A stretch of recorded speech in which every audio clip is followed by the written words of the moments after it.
আসসালামু আলাইকুম, আশা করি সবাই ভালো আছো। আমি তোমাদের পিয়াল ভাইয়া, বর্তমানে ডিআইইউতে computer science and engineering CSC ডিপার্টমেন্টে পড়াশোনা করতেছি। আজকের ক্লাসে আমরা শিখবো যে ভার্সিটি অ্যাডমিশন টেস্টের হাতে হাতে ক্যালকুলেশন, দশমিকের ভাগ করা শর্টকাট টেকনিকগুলা। আমাদের লেকচার হচ্ছে 4 নাম্বার লেকচার, ঠিক আছে? যারা 1 নাম্বার, তারপর 2 নাম্বার, 3 নাম্বার লেকচার দেখো নাই, তারা অবশ্যই প্লে লিস্ট করা আছে আমাদের ইউটিউব চ্যানেলে, ওখান থেকে অবশ্যই দেখে নিবা, ঠিক আছে? তাহলে চলো ক্লাসটা শুরু করা যাক। এখানে আমরা যে পিডিএফটা ব্যবহার করতেছি, অবশ্যই আমাদের ডিসক্রিপশনে লিঙ্ক দেওয়া আছে, এখান থেকে ডাউনলোড করে নিয়ে প্রিন্ট করে নিবা পিডিএফটা। আর পিডিএফটা আমারই লেখা, সুতরাং যদি কোনো জায়গায় ভুল থাকে তাহলে অবশ্যই আমাকে জানিও, এবং ক্লাসটা কেমন লাগতেছে অবশ্যই কমেন্ট করিও, এবং যদি তোমার উপকারে আসে ক্লাস তাহলে শেয়ার করে দিও। ওকে, এখন দেখো যে আমরা কিছু প্রথম নিয়মকানুন শিখতে হবে। দশমিকের ভাগ করার ক্ষেত্রে কিছু নিয়মকানুন শিখতে হবে। একটা দশমিকের জন্য আমরা এক দিব, মানে দশমিক উঠানোর জন্য আমরা এক ব্যবহার করব, ঠিক আছে? এবং দশমিকের পরে যতগুলো সংখ্যা থাকবে সেগুলো শূন্য লিখব। এইগুলো এখনো বুঝতেছো না, আমি আরো ক্লিয়ার করে উদাহরণ দিয়ে বুঝাই দিচ্ছি, কোনো সমস্যা নেই। দেখো, প্রথমে বোঝো যে একটা দশমিকের জন্য আমরা এক দিব, এবং দশমিকের পরে যতগুলো সংখ্যা থাকবে তার জন্য একটা করে জিরো দিব। এবং জিরোটা বসাবো কই বলো তো? এই যে একের পরে, ঠিক আছে? এই যে এক নিচ্ছি, এই একের পরে আমরা জিরোটা বসাবো। কিভাবে, চলো একটা উদাহরণ দেখি, তাহলে ক্রিস্টাল ক্লিয়ার হয়ে যাবে। আমাদের এই যে 3.2 / 4, এইটা চলো আমরা সলভ করে দেখি একটু, ঠিক আছে? তাহলে আমরা এখানে একটু সলভ করে দেখি, আমরা কালিটা চেঞ্জ করে নিই। দেখো যে 3 পয়েন্ট আমাদের কি দেওয়া ছিল, যে 3.2 / 4, এইটাকে আমাদেরকে সলভ করতে বলেছে। তাহলে এইটা যদি আমরা সলভ করতে যাই, তাহলে প্রথমে কি করতে হবে? প্রথমে আমাকে এই দশমিকটা উঠাতে হবে। এখন যদি দশমিকটা উঠাতে যাই, তুমি একটা জিনিস খেয়াল করো যে প্রথম আমি জাস্ট এইটা উঠাই দিচ্ছি। উঠানোর জন্য কি করতে হবে?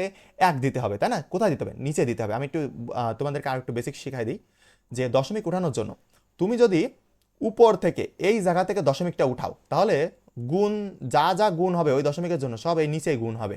ওকে, আর যদি তুমি কোনোদিন দেখো যে নিচের থেকে তুমি দশমিক উঠাচ্ছ, নিচের থেকে ভগ্নাংশ আকারে আছে, নিচের থেকে তুমি দশমিক উঠাচ্ছ, তাহলে তার উপরে গুণ আকারে হবে, ঠিক আছে? আশা করি বুঝতে পারছো কি বুঝালাম, একটু দেখো। তাহলে আমরা এখান থেকে উপর থেকে উঠাচ্ছি, তাহলে গুণ হবে কোথায় বলো তো? এই যে গুণ হবে নিচের দিকে।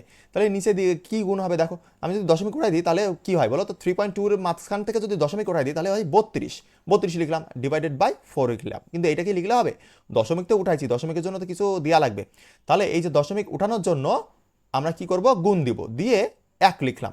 কারণ এই যে প্রথমে নিয়মে বলে আসলাম, নিয়মে কি বলে আসলাম? যে একটা দশমিক উঠানোর জন্য এক দিব, এবং দশমিকের পরে কয়টা সংখ্যা আছে বলো তো? দশমিকের পরে একটা সংখ্যা আছে, সেই একটা সংখ্যার জন্য একটা জিরো দিব। ভালো কথা, এইটা দিলাম।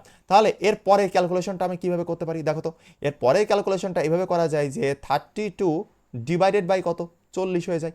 এইবার তুমি কাটাকাটি করো। কাটাকাটি সিম্পলভাবে আমরা যেভাবে করি, তুমি 8 দিয়ে কাটো। 8 দিয়ে যদি কাটো, সরি, 8 দিয়ে যদি কাটো তাহলে এখানে হবে 4, আর এখানে যদি 8 দিয়ে কাটো তাহলে কত হয় বলো তো? তো এখানে হচ্ছে 5। তাহলে আমাদের আসতেছে 4/5। এখন একটু অ্যাবনর্মাল অ্যাবনর্মাল লাগবে, বাট আস্তে আস্তে ঠিক হয়ে যাবে। ওকে, এইবার এর পরের লাইন কি করা যায় বলো তো? আমরা আগেও এই ধরনের শিখাচ্ছি লেকচার 1-এ। লেকচার 1-এ কি শিখছিলাম দেখো, আমরা এরকম ফরম্যাটে যদি পাই তাহলে সেটাকে নর্মাল সিম্পল ফরম্যাটে নিয়ে আসার চেষ্টা করবো। তাহলে 4 × 1/5 এইটা লিখবো। এইবার তারপরে আমরা কি লিখতে পারি বলতো? এই যে 4 ইন্টু দেখলাম, এবার 1/5 এর মান কিন্তু কিভাবে বের করতে হয় এটাও তোমাদেরকে শেখাইছি, বাট মুখস্থ রাখবা, কারণ পরীক্ষার হলে এত মান বের করার সময় নাই। তাহলে 0.2, এইটা 1/5 এর মান 0.2। তাহলে এইবার যদি তুমি এইটা গুণ করো, কিভাবে তুমি গুণ করবা? জাস্ট 4-এর সাথে 2 গুণ করে দাও, তাহলে কত হয় বলো তো? কত হয়? 8 হয়। কিন্তু এখানে দশমিক ছিল, দশমিকের কাহিনী, তুমি দশমিকটা বসাই দাও, হয়ে গেল। এইটাই তোমাদের অ্যান্সার, এইটাই তোমাদের অ্যান্সার। ওকে, এইবার এখানে আর একটা উদাহরণ দেওয়া আছে, চলো দেখে নিই। এই দেখো, সিম্পলভাবে আমরা কিন্তু পেয়ে গেলাম 0.8। যেহেতু তোমাদের প্রথমে বোঝাচ্ছি, তো একেবারে প্রথম দিক থেকে বেসিক থেকে, এই জন্য একটু বেশি কথা বলা লাগতেছে, বাট আস্তে আস্তে পরে গেলে আর বেশি কথা বলা লাগবে না, তখন ডাইরেক্ট আমরা প্র্যাকটিসে চলে যাবো। দেখো, এখন আমরা এইটা সলভ করবো, যে 4/3.2, এইটা সলভ করবো। চলো এইটা সলভ করি, তো এটাও ইন্টারেস্টিং জিনিস। ওকে, এখন আমরা সলভ করব 4/3.2, এইটা আমরা সলভ করব, ঠিক আছে? এইটা সমান সমান কি আসতেছে দেখি। চলো, তাহলে প্রথমে আমরা কি লিখবো? আমরা 4 লিখলাম, দিয়ে আমরা দশমিক উঠাই দেবো। তাহলে দশমিক উঠানোর জন্য তো আমরা দশমিক সাপোজ উঠাই দিলাম, দিয়ে এইবার নিচ থেকে উঠাচ্ছি দশমিক। তাহলে যদি নিচ থেকে দশমিক উঠায় তাহলে গুণ হবে কোথায় বলো তো? উপরে গুণ হবে। কি গুণ হবে? একটা দশমিক উঠাচ্ছে, তাহলে 1। ওকে, এবং দশমিকের পরে কয়টা সংখ্যা আছে বলো তো? দশমিকের পরে দুইটা সংখ্যা, একটা সংখ্যা আছে, সরি, একটা সংখ্যা আছে, তাহলে 0, একটা 0। ওকে, দুইটা সংখ্যা থাকলে আমরা যদি এখানে 300, মানে তোমার 3.22 থাকতো, তাহলে আমি কিন্তু দুইটা সংখ্যা দিতাম, মানে ডাবল জিরো দিতাম, ঠিক আছে? তাহলে চলো পরের লাইন কি লিখতে পারি আমরা, ওই সেম টু সেম মানে উল্টো প্রসেস আর কি, উল্টা আছে 32।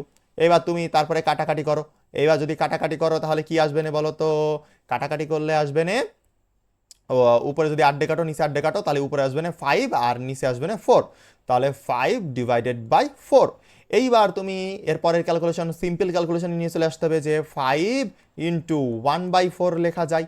এইবার তারপরে ক্যালকুলেশন কিভাবে করা যায় দেখো, যে 5 ইন্টু কি লেখা যায়, এই 1/4 এর মান কিন্তু বের করা শেখাইছি লেকচার 1-এ, তা তোমার মুখস্থ রাখবা 0.25। এইবার এই যে 0.25 পাচ্ছ, তাহলে এবার এইটা গুণ করবো কি করে, এই যে এইটার সাথে এটা গুণ করে দেবো, 5×25 কত হয় বলো তো 125, তাই না? এইবার তুমি একটা জিনিস খেয়াল করো যে দশমিকে ছিল কয়টা সংখ্যার পরে, দুইটা সংখ্যার পরে, মানে দুইটা সংখ্যার আগে দশমিক ছিল আর দশমিকের পরে দুইটা সংখ্যা ছিল। তাহলে আমরা এইটাকে এইভাবে লিখতে পারি যে 1.25 এইটা, তাহলে এইটাই তোমাদের অ্যান্সার, এইটাই হচ্ছে অ্যান্সার। এখন তোমাদের কাছে কঠিন লাগতে পারে বা হিজিবিজি লাগতে পারে বা অনেক সময় লাগতেছে, আস্তে আস্তে দেখবা যে 20 সেকেন্ডে ম্যাথ সলভ হয়ে যাচ্ছে, ঠিক আছে? আস্তে আস্তে হবে, এটা প্র্যাকটিস না করে তো তুমি হচ্ছে ভালো জায়গায় যেতে পারবে না। ওকে, এই যে 125 পাইলাম 1.25। ওকে, তারপরে আমরা নিচের দিকে চলে আসি, আর অবশ্যই পিডিএফটা প্রিন্ট করে নিবা ডাউনলোড করে। তারপরে হচ্ছে যদি দুইটা সংখ্যা দশমিক আকারে থাকে তাহলে কি করব, যে দুইটা সংখ্যায় ভাইয়া উপরেরটাও দশমিক আছে নিচেরটাও দশমিক আছে, এখন আমরা কি করব 4.5 আর হচ্ছে 0.9, এইটার ক্ষেত্রে কি করব? দেখো ভাই সিম্পল, একেবারেই সিম্পল জিনিস, চলো আমরা একটু সলভ করার চেষ্টা করি, ঠিক আছে? একেবারে সিম্পল জিনিস, 4.5 আর একটা হচ্ছে 0.9, এইটা আমাদের সলভ করতে হবে, তাই না? এইটা আমাদের সলভ করতে হবে, তাহলে চলো সলভ আমরা শুরু করে দিই এখানে। তাহলে এখানে প্রথম হচ্ছে উপরে দশমিক উঠাবো বা নিচে দশমিক উঠাবো, তাহলে একটা জিনিস খেয়াল করো যে উপরে দশমিক উঠানোর জন্য, ঠিক আছে, এই যে 45 লিখলাম, আমরা 45 লিখলাম, উপরে দশমিক উঠাই দিলাম, তাহলে এই গুণটা কোথায় হবে, নিচে হবে কিন্তু গুণ। তাহলে দশমিক উঠানোর জন্য দশমিকটা উঠাইছি সেজন্য 1 দিলাম, দশমিকের পরে কয়টা সংখ্যা আছে বলো তো, একটা সংখ্যা আছে, 5 আছে শুধু, তাহলে 10 দিলাম, ভালো কথা। এইবার আমি 0.9 ছিল, তাহলে এইখান থেকেও তো দশমিক উঠাই দেবো, তাহলে 9 হয়ে যাচ্ছে, 0.9 থেকে যদি আমি পয়েন্টটা উঠাই দিই তাহলে 9 হয়ে যায়। তাহলে এই যে দশমিকটা উঠাচ্ছি এইটা গুণ হবে কোথায় বলো তো, উপরে গুণ হবে। তাহলে এখানে কথা হবে, এই যে দশমিক উঠানোর জন্য 1 দিয়েছি এবং দশমিকের পরে কয়টা সংখ্যা ছিল বলো তো, এই যে একটা সংখ্যা ছিল 9, তাহলে একটা শূন্য, যে কয়টা তোমার সংখ্যা থাকবে সে কয়টা শূন্য। ওকে, এবার এর পরের লাইন আমরা কি করে করতে পারি দেখো, এর পরের লাইন আমরা সিম্পল, তুমি এই 10 10 কেটে দাও, কোনো সমস্যা নেই, 10 10 কেটে দিলে কি হয় বলো তো, 45/9, 45/9। এবার এইটার কি আমরা ওই সরল রূপে মানে মানে সহজ করতে পারি ক্যালকুলেশন, যে 45 লিখলাম আর হচ্ছে এই পাশে গুণ আকারে 1/9 লিখলাম, এইভাবে করাই যায়। তাহলে তারপরের লাইন কি লেখা যায় বলো তো, তারপরের লাইন লেখা যায় হচ্ছে 45 ইন্টু কি বলতো, এই 1/9 এর মান কিন্তু লেকচার 1-এ শেখানো হয়েছে, কি শেখানো হয়েছে যে মুখস্থ রাখবা 0.11, কিভাবে বের হলো তাও আমি শেখাইছিলাম। ওকে, তাহলে এইবার আমরা গুণ করব কি করে, যে 45-এর সাথে 11, ভাইয়া 45-এর সাথে 11 করতে গেলে তো আমাদের ক্যালকুলেটর লাগবে। এই একটু আগে আমরা, এইটা তো 4 নাম্বার লেকচার, এর আগে আমরা 3 নাম্বার লেকচারে কি শিখে আসলাম বলো তো, 3 নাম্বারের লেকচার বা 2 নাম্বার লেকচারে তো আমরা হচ্ছে গুণ শিখলাম, সেই গুণগুলো কিভাবে করছিলাম বলো তো, এই যে 45 আর ডিভাইড, আমি যদি গুণ করি তাহলে 11, এভাবে লিখলাম। লেখার পরে আমরা কি করব, প্রথম হচ্ছে এই দুইটা সংখ্যা গুণ করে দেবো, তাহলে 5 হচ্ছে। এবার 5 হওয়ার পরে আমরা আড়াআড়ি গুণ করে, আমরা আড়াআড়ি গুণ করব, আড়াআড়ি গুণ করবো, তাহলে 4 গুণ আড়াআড়ি গুণ করলে মানে 4-এর সাথে 1 গুণ, 5-এর সাথে 1 গুণ, ওকে, এইটা দিয়ে যোগ করে দেবো। দ্বিতীয় কাজ এটা ছিল না, 5 ইন্টু 1 এটা, তাহলে কত হচ্ছে এখানে, এখানে হচ্ছে 4 আর 5 9, 9 হয়ে যাচ্ছে। তাহলে এই যে 9টা তুমি এখানে বসাই দাও, হয়ে গেল। এইবার লাস্টের কাজ ছিল কি, লাস্টের কাজ ছিল এই পাশেরটা গুণ, গুণ করে বসাই দাও, তাহলে 1 ইন্টু 4, তাহলে কত হয় এই যে এইটা, তাহলে আসতেছে 495। কিন্তু আমার তো এখানে দশমিকের খেলা ছিল, তাই এখানে তো উত্তরে তো দশমিক পাচ্ছি না, তাহলে দশমিক একটা বসাই দিই। তাহলে দশমিকের পরে কয়টা সংখ্যা ছিল, দুইটা সংখ্যা ছিল, তাহলে 4.95, এইটা হচ্ছে আমাদের অ্যান্সার। এইগুলো এখন তোমাদের কাছে কঠিন লাগতেছে, বাট কিছুদিন পরে যদি নিয়মিত প্র্যাকটিস করো, আমি যেভাবে করাচ্ছি এগুলো একদম খুব সুন্দরভাবে বোঝো, তাহলে মনে হয় না যে সমস্যা হবে।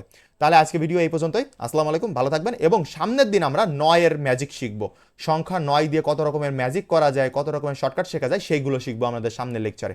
আসসালামু আলাইকুম, সবাই ভালো থাকবেন।